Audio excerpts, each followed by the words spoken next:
Welcome to Nice Finance, and hopefully we can encourage each other to hang in there. If you haven't done so already, please consider liking the video, sharing the video, and also subscribing to this channel for more videos like this. I'm gonna let y'all in on a little secret that some old heads in my job taught me when I first got there. When I first got there, I was hardworking, and I was looking at my superiors, the ones who had more time than me, because we go by seniority. So I was looking at the guys who had like 15, 20 years in. I'm like, man, these mugs are lazy as hell. Like, they don't do anything. And I'm around here busting my ass and, just trying to get the work done. But this is one person put me to the side and told me this. Now, this don't go for every job, but I can guarantee this goes for majority of jobs. One person put me to the side and said, hey, what's up, young blood? Let me let you in on a little secret. You realize that we all make the same amount, and you working harder than we are.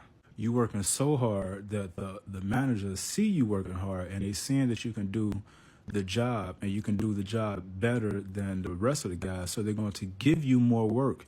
Just because they see how hard you're working, they're going to give you more work. And now you got to do that same work or that more work in that same time frame that they gave you. So let's say they give you 8 hours to collect 100 coins. And, that's your quota. You collect your 100 coins, it takes you 8 hours, and the day is over. Now, everybody knows once you get used to your job, it gets easier and easier. It's not necessarily getting easier by you working harder. By you working smarter, not harder, you learn how to work your job quicker than normal. So now let's say repeatedly, day after day after day, you're getting 100 coins in 4 hours instead of 8. And the upper heads see this, so they're going to say, oh, okay, well, now since we know you can do this, we're going to see where you can do 150 or maybe 200, and you still got to do it within the same time frame. They're not looking to give you any raises. They're not trying to give you a managerial role. They're not looking to do anything. They're just trying to meet their quota. And since you can meet their quota and exceed, they're going to give you more work. And now you got to sit back and realize, like, damn, I'm making $40 an hour, but I'm doing more work than everybody else who's doing 40 hours an hour, and their day is easier than my day. So sometimes, depend on what type of job you have, it doesn't pay to over-exceed. Go there. I wouldn't even say do the bare minimum. Go there, do your job, go to home. That's it.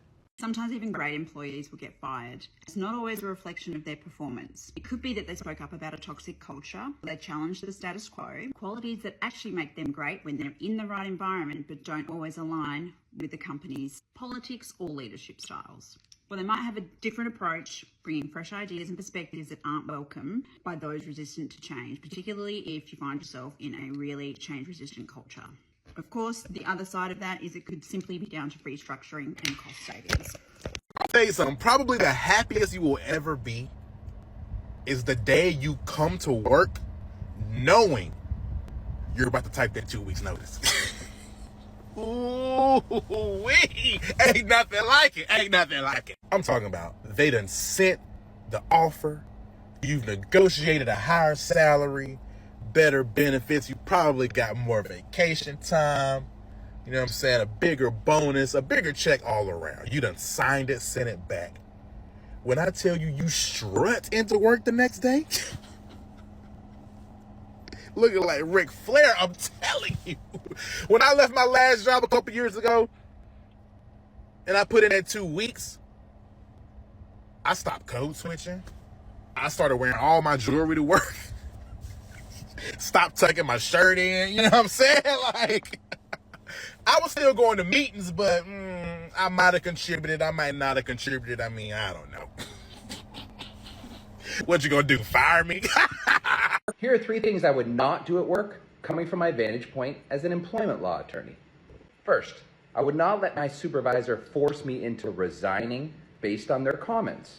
Sometimes a supervisor will try to get the employee to resign by saying things like, are you sure you're happy here? Do you see a future with this company? Is this really a place you want to be? This demonstrates to the employee that they don't have a long-term future with this company, and they start looking elsewhere. In many cases, the employee will then resign, which could have a negative effect on unemployment benefits and any legal claims against the company. The better practice is for the employee to make their own decision if they want to leave. They can either find another job and move on, or wait to be fired. Second, I would not send any inappropriate emails from my company work account. Many employees often forget that when they are using their work email account, they can be monitored. And an employee never knows when a bad email will come back to haunt them. So the best practice is to keep your work email for business use. And if you have any other emails to send, use a personal account. And third, an employee should never ignore a written reprimand.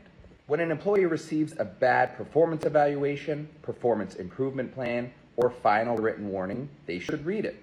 Some employees are so mad when they receive this document that they ignore it and just move on. But there may be some false information contained in that document that the employee wants to respond to. Also, the employee needs to know what the expectations of the company are. So when you receive a written reprimand, be sure to read it thoroughly. I am unemployable and I will never be able to get another job again. I realized this the other day about myself. I kind of knew it while I was working at companies because people would say things like, you're kind of hard to work with. You always have really strong opinions. You always have to come up and ask questions about things. At first, I just thought I was a problem employee. Like I always had questions. I always needed to know why. And I was always looking at how we could make things better, even if people weren't asking for solutions. But now that I've been self-employed for 18 months, I just realized that I'm not an employable person. And that's okay. Not all of us are meant to work for other people. Some of us are meant to work for ourselves and be a small business owner. Others are supposed to be entrepreneurs. Other people are supposed to be leaders in business. But you need to know this about yourself. Now that I'm running my own business, I realize it's definitely what I was made to do. As showcased in those videos, we are facing a time that we've never seen before in this country. We are all in this together, and we definitely should prepare and get ourselves ready because it could definitely get worse before it gets better.